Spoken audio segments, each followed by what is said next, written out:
What's going on, guys? Welcome to another Doctor Who Classic review. Today I'm going to be reviewing the 5th Doctor Peter Davison story, Resurrection of the Daleks.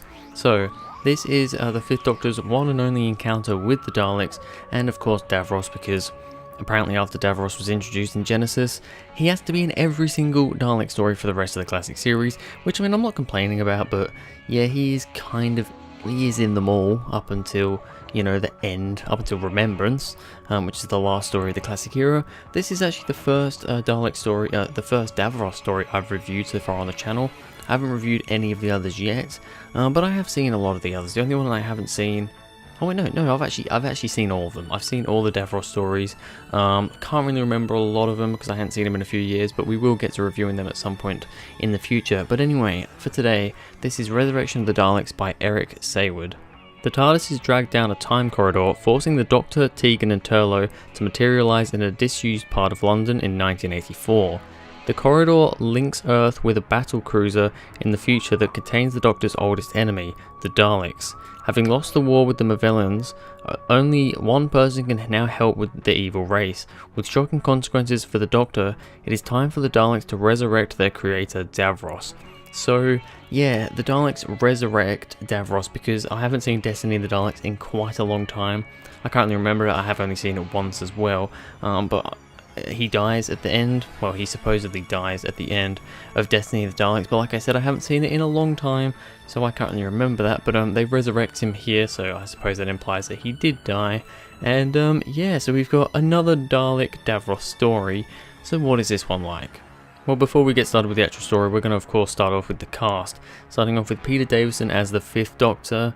He's really good. I mean, Peter Davison's pretty good all the time. I think he has his moments where he's not great, he's a bit bland, but I think especially by season 21, which is, you know, the season we're in here, his final season, he's really nailed the role. I think he was maybe a little bit shaky in season 19, but season 20 he's really come around quite a lot. By season 21 he's perfected the role and he's amazing.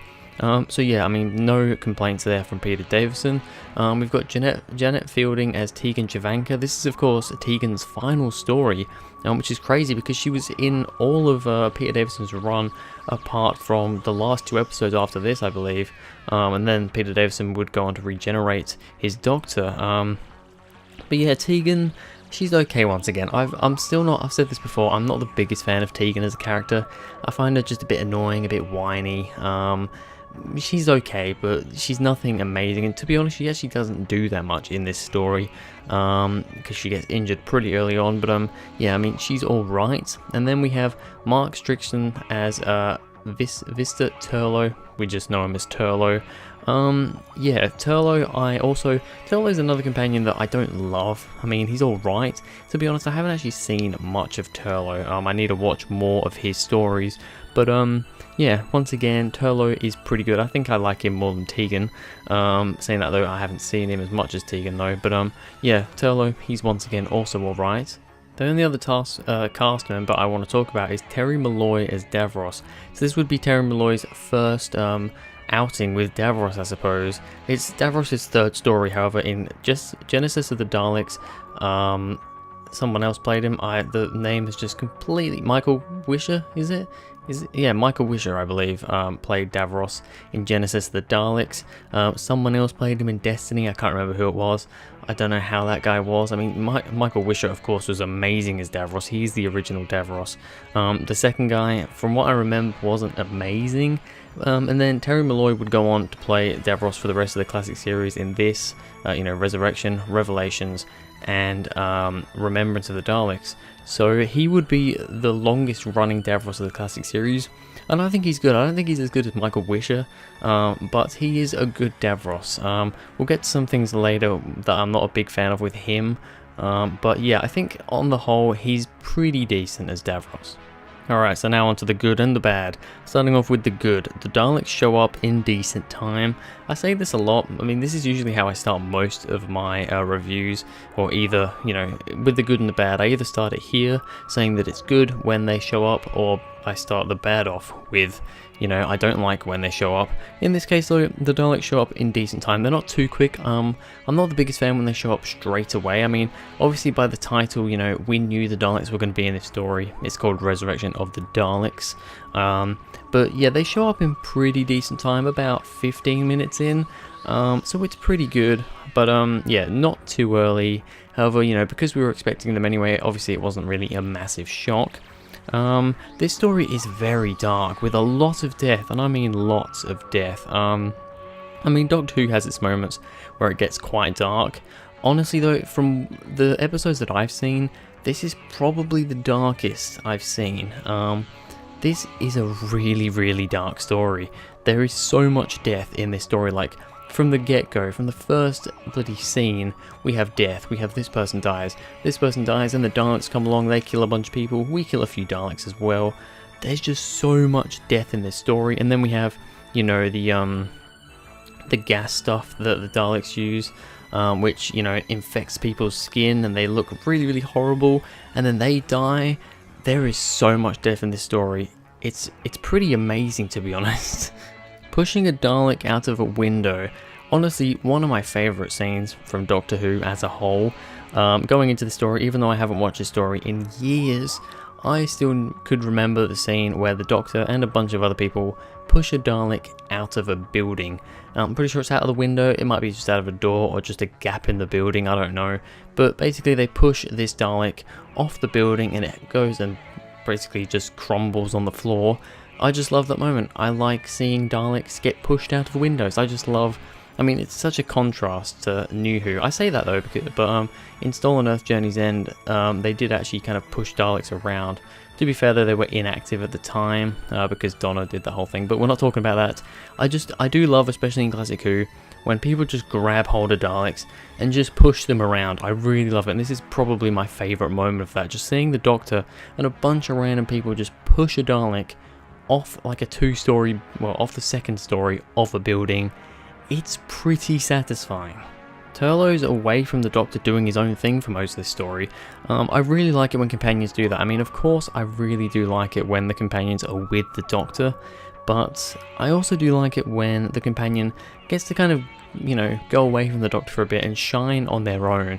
And Tolo does that in this. You know, you meet up with a few of the other soldiers or whoever they are. There's like a bunch of different groups. It does get a bit confusing as who's who and what's what in this story sometimes, but he meets up with some people that are not a fan of the Daleks, and yeah, some stuff goes down, but I just like how he's away from the Doctor and Tegan for a lot of the story. It just makes it a bit more interesting for his character in particular. The Doctor threatening to kill Davros I thought was really good, of course. In Genesis the Daleks, we have the infamous scene where the Doctor, you know, can touch the two wires together, and he's like, you know, can I do this? Can I? He was gonna, you know, kill the Daleks off and have them never exist, but he couldn't come to himself doing it. Then in this episode, the Doctor says, I wish I did it back then.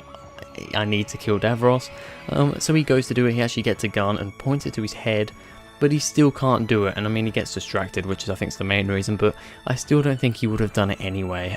But just the scene with the Doctor, you know, talking with Davros with a gun up to his head, it's a really crazy scene. The Daleks wanting to kill Davros, now this is something that I think was quite heavily used in upcoming stories. I can't remember, I can't like say specifics, but I mean, you know, to some extent in the Stolen Earth Journey's End, the Daleks kind of want to kill Davros. They're like, oh, we don't need you anymore, you're kind of inferior.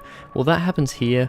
I can't remember if this is the origins of that. I mean, Genesis the Daleks, you know, they don't want to kill him, I know that, because they've only just been created by him.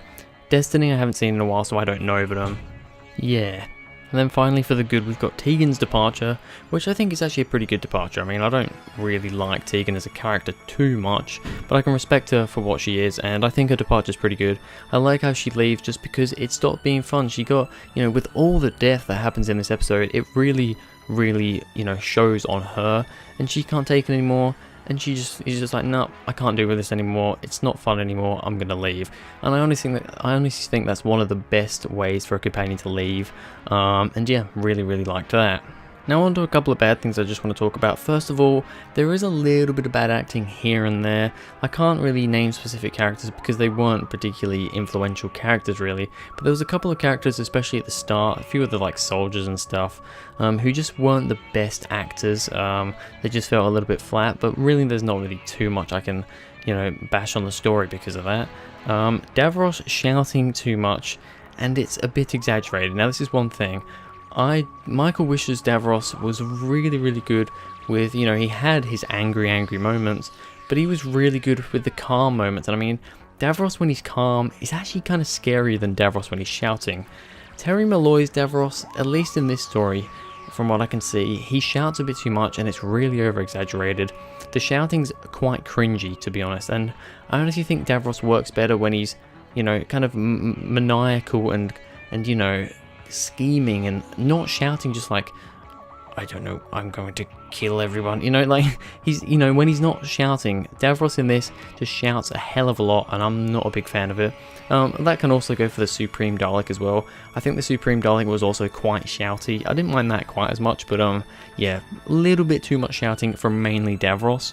Only other bad thing I have to say is, why was the Supreme Dalek and some of the other Daleks not affected by the malevolent virus? Now, correct me if I'm wrong, but I don't think this was explained. You know, the Doctor has that blue capsule looking thing, and it contains the malevolent virus.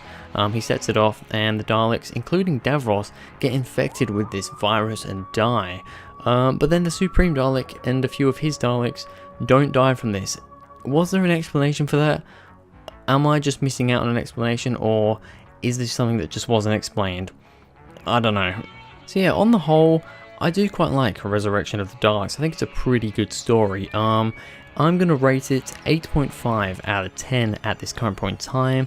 Bear in mind though, I mean, I should say this more often, but my ratings are kind of a bit all over the place. You know, you don't know, you know, I'm kind of, because I'm not doing these in order, ratings can be all over the place. I mean, while going through these, I've got a list, I've got a ranking list, where I've ranked all the episodes I've reviewed so far with the ratings, and I have actually changed some ratings. I mean, I've changed Doctor Who and the Silurians from what I gave it was a 9. I've now put that to an 8.5. You know, there's a few others that I have switched around a little bit and give different ratings, so this is really just a rating at the moment. But yeah, 8.5 out of 10 is what I'm going to give it at the moment. But anyway, that's going to be it for this video, guys. Thank you very much for watching. If you enjoyed, please go ahead, like and subscribe, and I'll see you guys in the next video.